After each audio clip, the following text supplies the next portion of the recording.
Hello, my name is Dmitry Obukhov, and today we will go over the first part of the cluster innovation training. Today we will look on the traditional approaches to the innovation and what we can do better.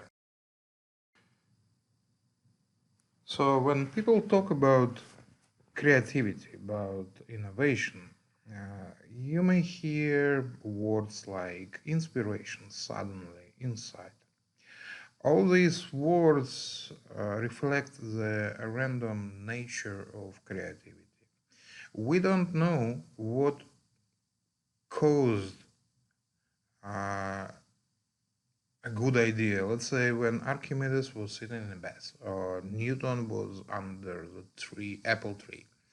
So somehow in the brain, uh, these circumstances end up in a bright idea.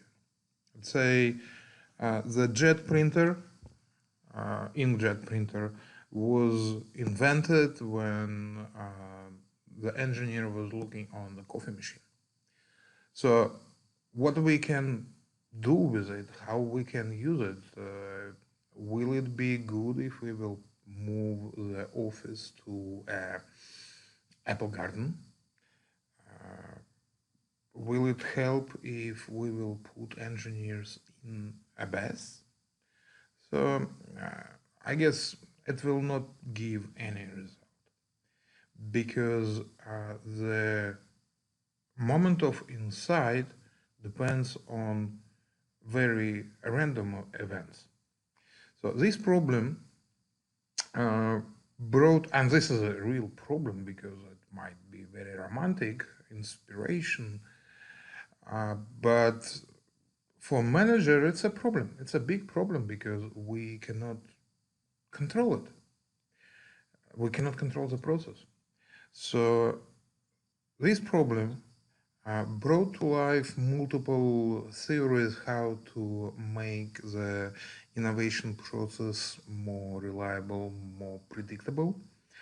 There are many well-known names, such as De Bono, for example. However, these theories can be boiled down uh, to the increase of the output. Look at brainstorming. Brainstorming doesn't deal with the randomness of the uh, creativity. Brainstorming just release the brakes, internal brakes, so the generation of ideas will be easier, but it still will be random. So yes, the output will be it will be generate more output, but and a random output, of course, will create more useful output. But it doesn't change anything about a randomness. It's still random. So can we do something with this and make the process less random, more predictable? Yes. Back in 40s, Genrich Altschuler and his team went through around 40,000 patents and classified them. It turns out that all these patents are using 38 common principles. Later, this work was continued on wider base of patents, and two more principles were added to the list. Now, this list is known as 40 principles of trees or tips. Trees is a Russian transliteration to English of Russian name, theory of inventive problem solving. The English translation is tips, and I like it much more. We will see later. So let me illustrate how it works. The problem on this slide, you should build 4 equal side triangles from 6 matches. You can see it on the slide. And while you are working on the problem, I will explain how these principles work. The principle is very simple abstract method such as make it fragmented. It is well known for everybody, nothing new, and with enough philosophical abstraction, the principle can be applied to anything from chain to big organizations. When the principle is applied to the problem, the general line of solution is quite obvious. The details still need to be worked out, but the overall idea is clear. The principle works like a tip. So this is why I like the English name much better than Russian.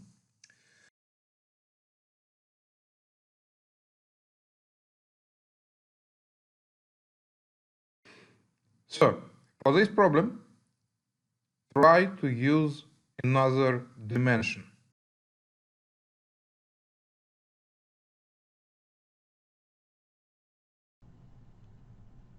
I think by now you already solved the problem.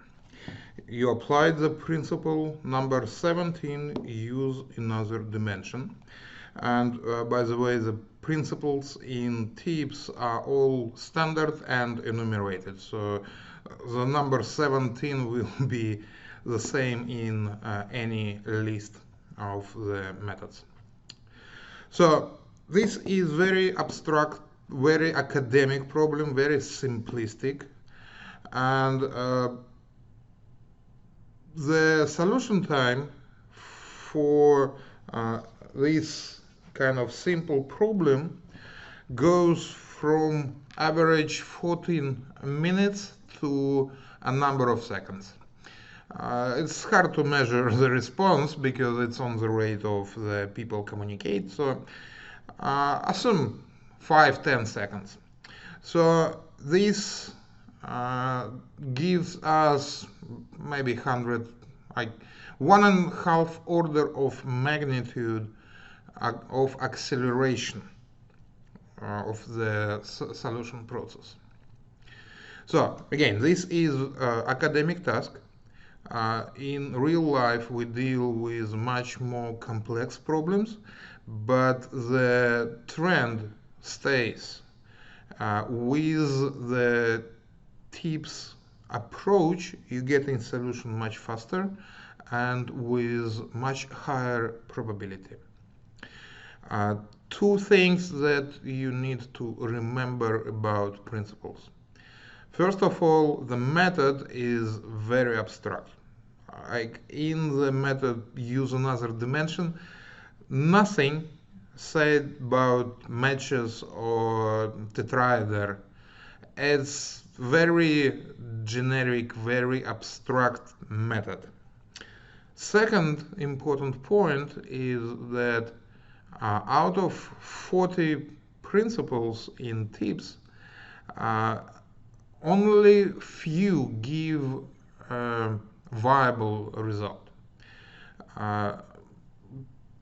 You can expect maybe 10% of the principles will give one or another solution.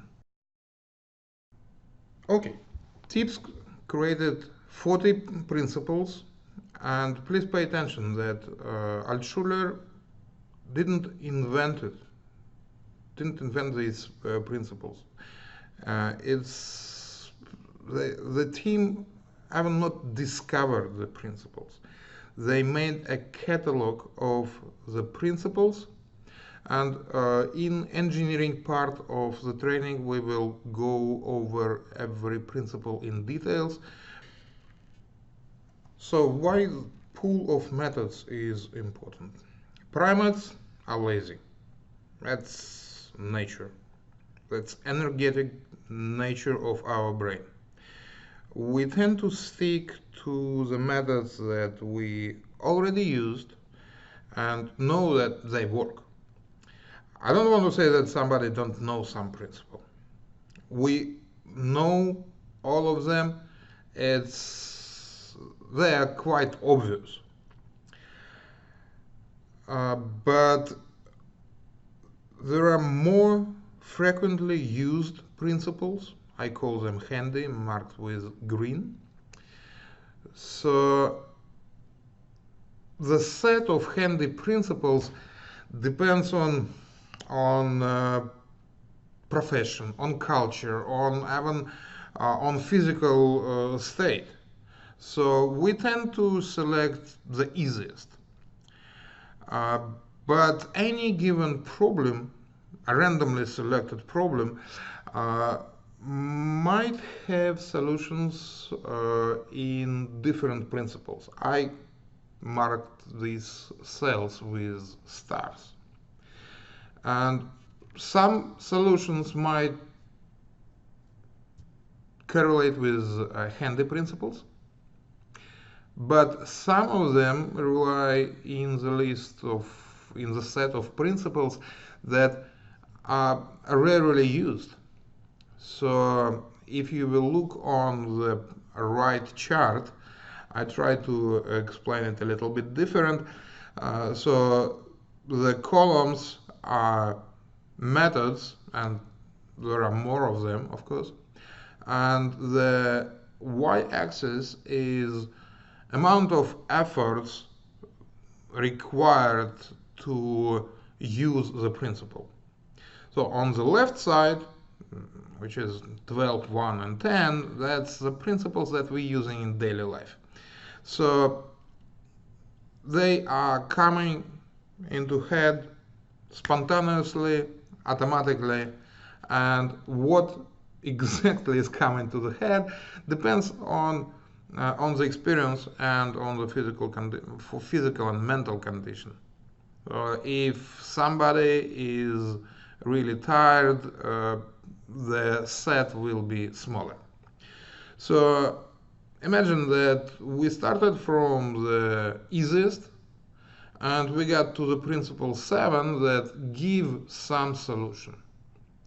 So 9 out of 10 people will stop at this point and will never find the best solution because they already got some solution. So that's why the list is very important.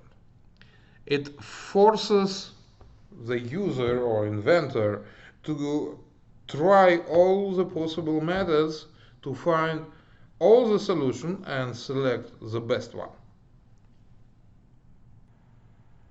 So now it's time to separate the cluster innovation from tips.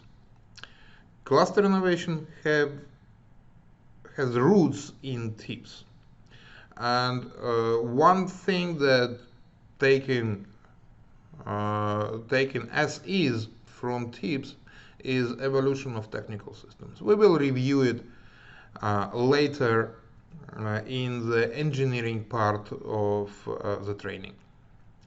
Now, the tips has 40 methods, but to be more efficient, we need dynamic pool of methods. So this is very different from tips, and this is specific to cluster innovation. Tips come up 40 methods. It's a lot. It's a lot for one person. So we know that it's very difficult to go over the list when you work alone, especially if only 10% of methods give you something useful. So to make the life of inventor easier, tips evolved to have very complex heuristics like field substance analysis, that boils down the full set of methods to the limited set, 3, 4, sometimes 5 methods that are specific for this given problem. This, what I call high-level tips, is a very complex thing, and I don't think that these high-level tips can be taught in our environment, in the corporation education. So instead, cluster innovation is using process organization. And the last difference is tips is counting on individual inventor. We count on teams of people. So that's the very, very difference. And now we say goodbye to tips. We go with the cluster innovation. So one of the reasons to make tips the pool of methods dynamic is because the pool is a project-specific thing, project or subject area specific. Some methods are more productive in some subject areas, some methods are less. It is possible to put into the list the methods that are specific for the subject area. Pretty much every well-developed craft has its own methods.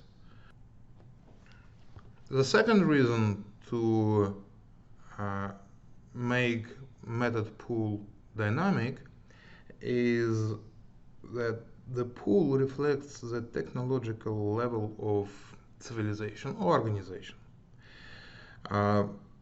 Example, for chimpanzee method use a tool might be a very bright insight, but for human most likely it's very obvious. Maybe children still need to learn, but for adults use some tool, some instrumentation is very natural and obvious method. So we don't need to include these obvious methods into the pool. So these give us the lower border. Now remember, the initially tips discovered only 38 methods. Another 2 were added later because in late 40s it wasn't such a thing like composite materials. So later in 60s, in 70s, the composite materials were discovered, and the composite materials were added as a principle. Only when the principle was discovered by scientists, by engineers. So we can say that there are upper border in the pool, and if we will put all of these methods by their complexity, we will most likely will find some, well, we cannot find it, but imagine the technologically advanced alien civilization that we comparing to them as chimpanzees. So for them, the list of obvious methods will be bigger, and they will know some principles that are not known to us. So their pool will be different and their upper border will be higher. If you not feel comfortable with extraterrestrial civilization, think about our civilization back in 40s and our civilization now in 2019, just like aliens for the 40s. So now we know the principle and we included it into the list. But in 40s, this principle was not known and it was not in the list. So the pool of methods reflects the technological complexity of the society, of the civilization, of the organization. Because if you will look on given organization, they have some technological level. This level correlates with the country level and the all human race level, but if you need to solve the problem, you need to look within the organization.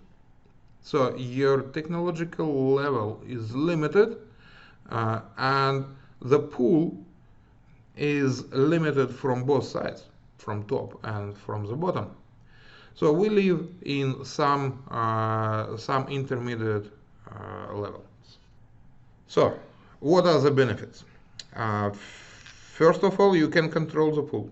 You can add the best industry practices. You can look into your company history and find the solutions that was working best for your company. Talk to your veterans. I'm pretty sure they have good stories and bad stories. You can optimize the pool.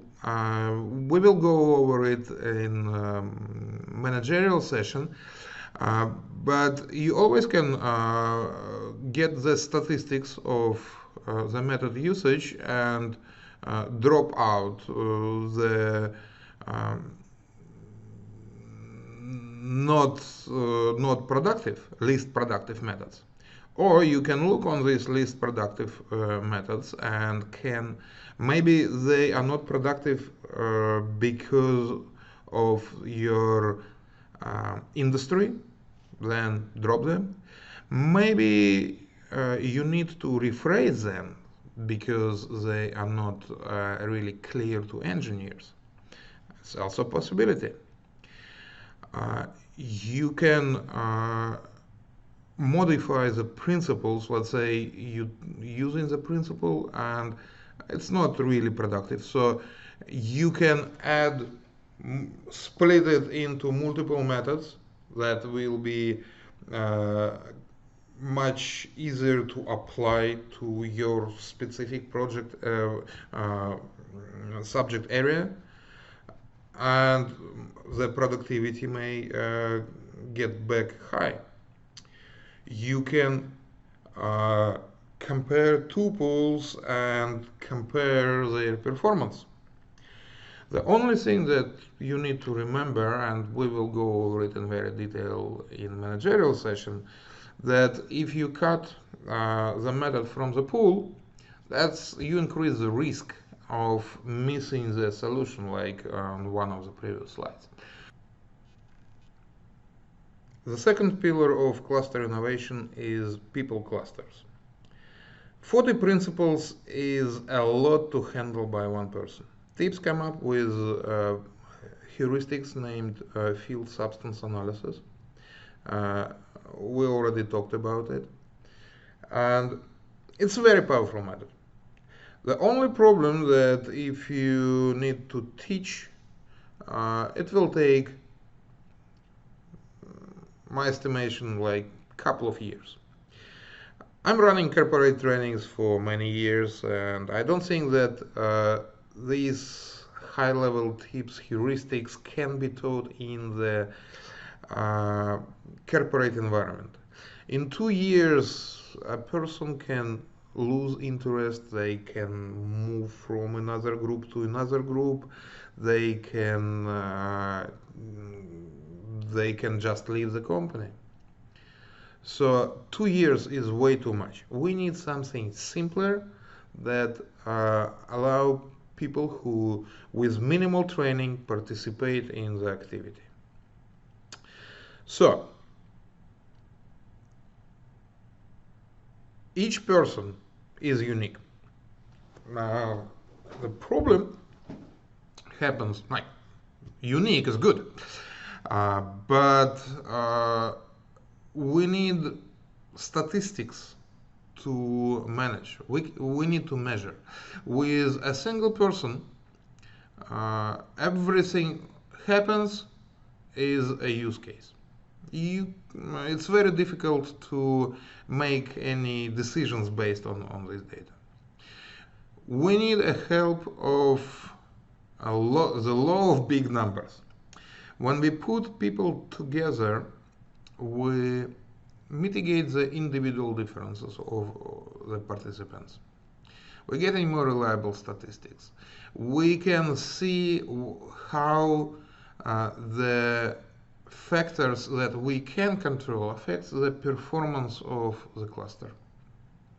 So yes, we can manage. The performance is higher because instead of asking one person to go over 40 principles, we spread the work. We run it in parallel, and the result is faster. We improve the fault tolerance. Let's say if somebody is on vacation or moved to another organization, nothing happened. We can easily tolerate this missing person by adding another person, taking into account that the training is quite simple, especially comparing to the high-level tips. And we can implement some redundancy because we can give the same task to multiple people, and if one person failed to find the solution, another one can get an idea. So let's put everything that we talked about today in one chart to make it too easy memorize it. There are 5 major components. First, it's a people cluster. This is a group of people who got the training on the tips methods or pull methods and know how to apply these methods to the given problems. Second component is information system that connects all the participants together and in such a way that they don't need the physical cooperation. So they can be in different locations and even in different time zones.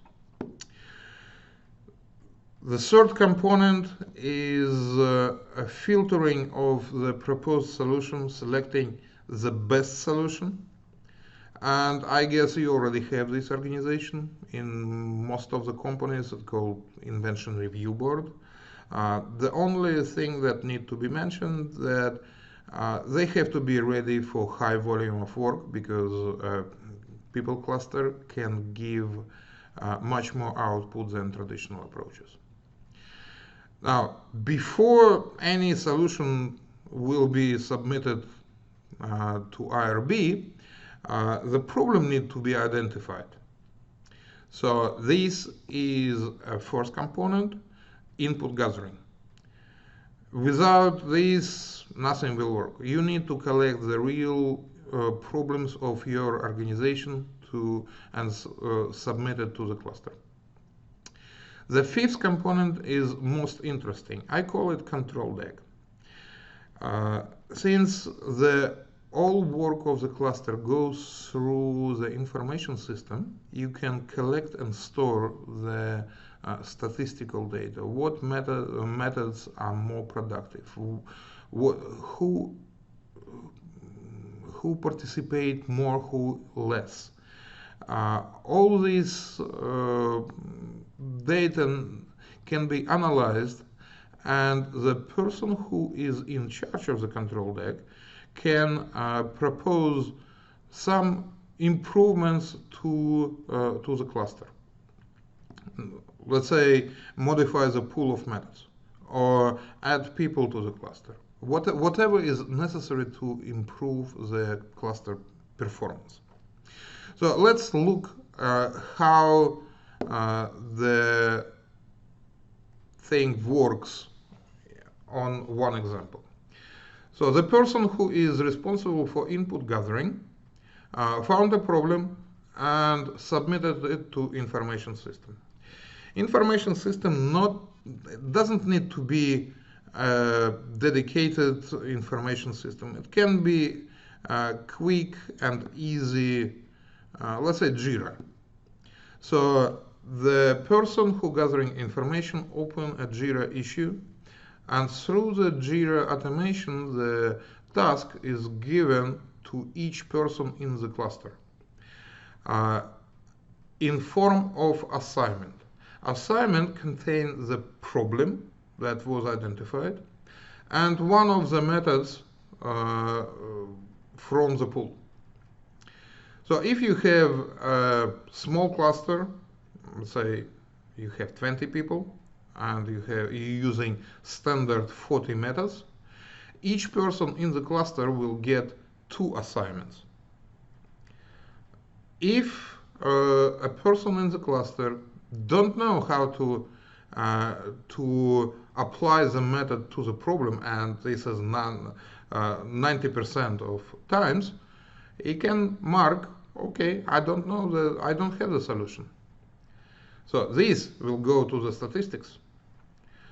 And no solution, okay. But if someone will have a solution, it will be submitted to information system, then presented to IRB to review. Now, if you have a big cluster and still 40 methods, you can implement redundancy. So one problem is submitted to the information system, and then each method is given to 2 people. So the information system will create 2 assignments with the same problem and the same method, and will give it to different people. So if one of them cannot find the solution, it's okay.